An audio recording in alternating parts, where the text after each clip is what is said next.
मागच्या काही वर्षात कर्जमाफीचा मुद्दा असेल किंवा नैसर्गिक अडचणी असतील, राज्यातला शेतकरी सरकारवर नाराज असल्याचं चित्र होतं.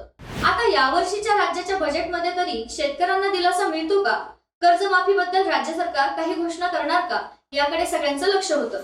6 मार्चला विधानसभेत मुख्यमंत्री देवेंद्र फडणवीसांनी महाराष्ट्राचा अर्थसंकल्प सादर केलाय. त्यात शेतकऱ्यांसाठी नेमक्या कोणत्या घोषणा केल्या आहेत पाहूया. बजेटमधला सगळ्यात महत्त्वाचा मुद्दा होता कर्जमाफीचा. राज्याचा अर्थसंकल्प मांडताना मुख्यमंत्री देवेंद्र फडणवीस यांनी 2 लाखांपर्यंतच्या कर्जमाफीची घोषणा केली.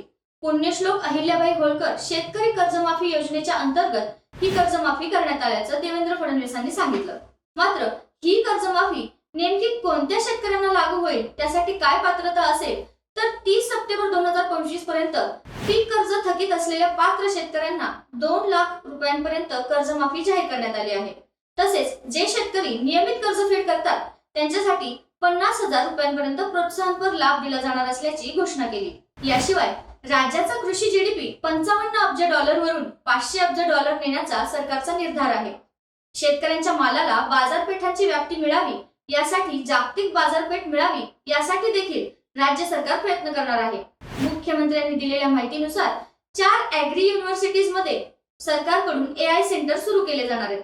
या सेंटर्समुळे नवीन टेक्नॉलॉजीमुळे शेतकऱ्यांच्या उत्पादन खर्चात 25% कपात होईल असा अंदाज व्यक्त केला जातोय. याशिवाय पानंद रस्त्यांना मान्यता, महिला गोपालक, शेळी पालकांसाठी विशेष योजना, गोपीनाथ मुंडे मंडळात आता शेतमजुरांचा समावेश अशा काही घोषणा देखील करण्यात आल्या आहेत. तुम्हाला काय वाटतं? शेतकऱ्यांना बजेटमध्ये मिळालेल्या तरतुदी पुरेशा आहेत का?